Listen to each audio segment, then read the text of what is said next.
Allez, on se retrouve pour le checkpoint. Checkpoint, je rappelle, c'est une vidéo par semaine, chaque début de semaine, et dans laquelle on regarde tous nos trades qui sont en cours, voir si on est en clôture ou non, voir s'il y en a qui ont été clôturés, est-ce qu'il y a danger, etc. C'est vraiment le but du checkpoint. On regarde tous les trades dans leur globalité. Et on analyse 2-3 statistiques que je vais analyser maintenant. Donc ici, on peut voir dans le tableau comparaison, donc qui compare le mois d'août au mois de septembre. Donc forcément, les datas du mois de septembre sont identiques au mois d'août parce que le mois n'a pas encore commencé. Et aujourd'hui, c'était le Labor Day aux USA, donc j'ai pas pu trader en plus. Donc pour l'instant, mois d'août, le score qui sera à battre, ce sera de 27,47% de mon portefeuille global. Le win rate, le payoff ratio, l'expectancy, on va essayer de faire mieux à chaque fois, chaque mois. Donc chaque fois que je ferai un checkpoint, chaque début de semaine, on verra l'avancement de ces progressions. Et par la suite, j'ai également un graphique qui montre l'évolution de mon portefeuille de 50 000 euros, donc en démo, toujours en démo pour le moment, jusqu'en janvier.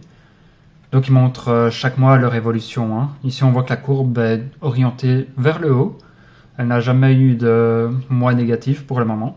Donc c'est super. Voilà. Allez, passons au trade du mois. Donc ici Reddit, première position ici, qui est à 56%.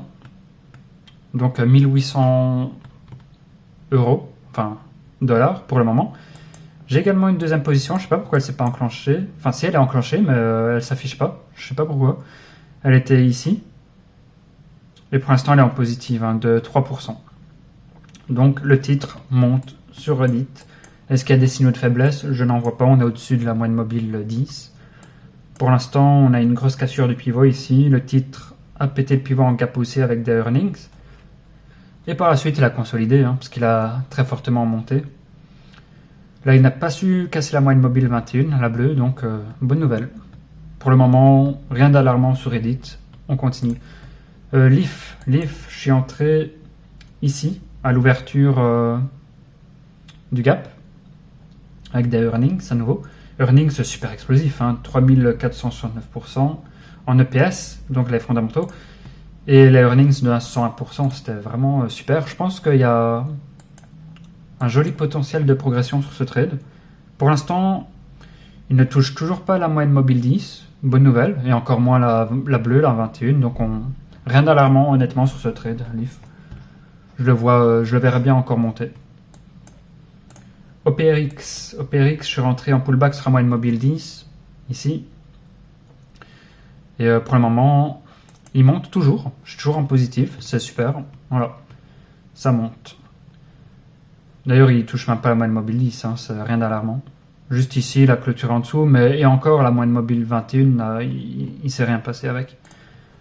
METC, Ramaco Ressources. Je suis rentré ici. J'avais vu une étoile du soir, une étoile du matin, pardon, en petit marteau. Je suis rentré à la clôture ici. Et pour l'instant, ça y est, ça part. C'est en train de partir, c'est bien. Aucun signe de faiblesse non plus pour le moment. D'ailleurs, on a cassé le pivot qui était ici. C'est super. Allez, rien d'alarmant. SMTC, alors, lui, rappelez-vous, le trade, j'ai acheté l'ouverture, mais sur TradingView, l'heure différée, il a pas compris, il a bugué. Je l'ai mis au-dessus de l'ouverture, il a mordu dessus, il a fait une mèche en dessous pour revenir remordre sur mon heure différée. Et il l'a touché 2 fois, il l'a pas enclenché. Parfois, c'est des bugs dans TradingView, avec le paper trading, c'est connu. Il n'y a pas à s'en soucier. Avec un vrai broker, style Interactive Broker, votre trade sera enclenché, il n'y a pas de souci. Donc on le comptabilise. Pour le moment, 6,52%, mais rien d'alarmant, honnêtement. Ça d'ailleurs, c'était une journée très baissière du Nasdaq.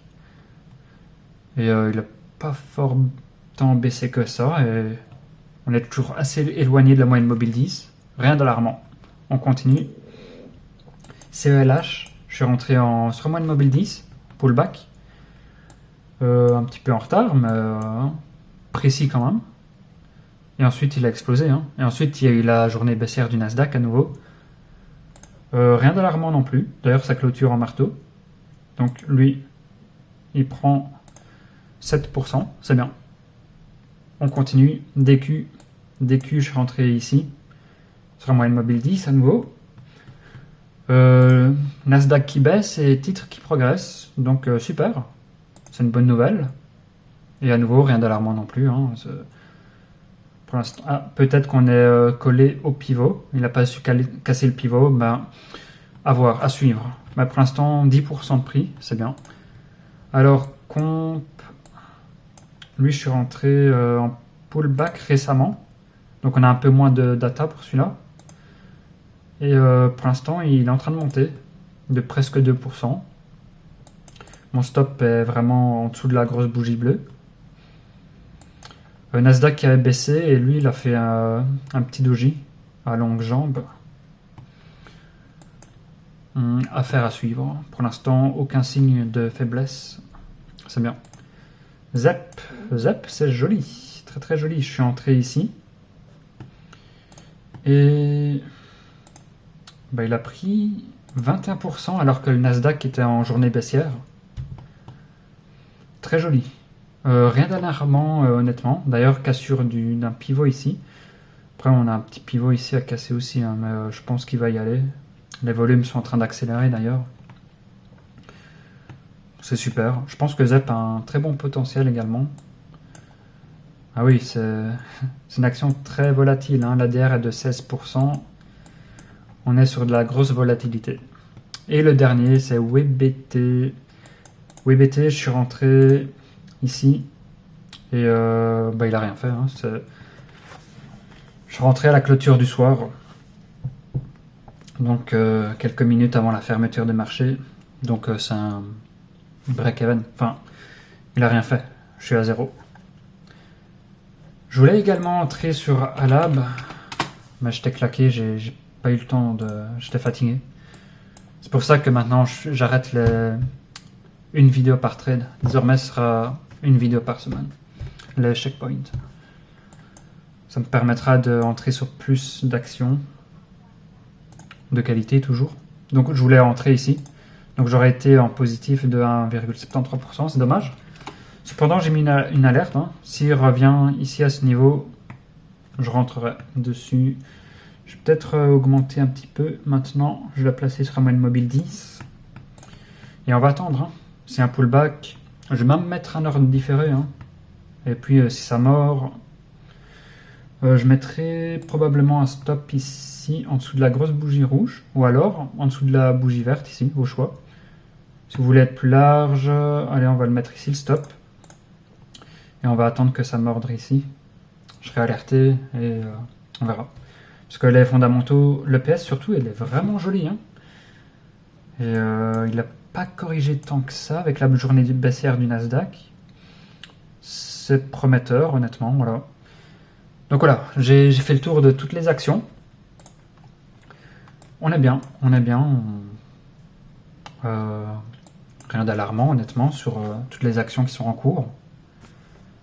Il y en a juste une qui avait SL, c'était Lemonade ici, où j'ai cliqué sur la mauvaise. J'étais entré en pullback ici, sur la moyenne mobile orange, avec stop ici sur la grosse mèche, et j'ai été stoppé. À cause du Nasdaq qui a fortement progressé. Progressé à la baisse. Décliné.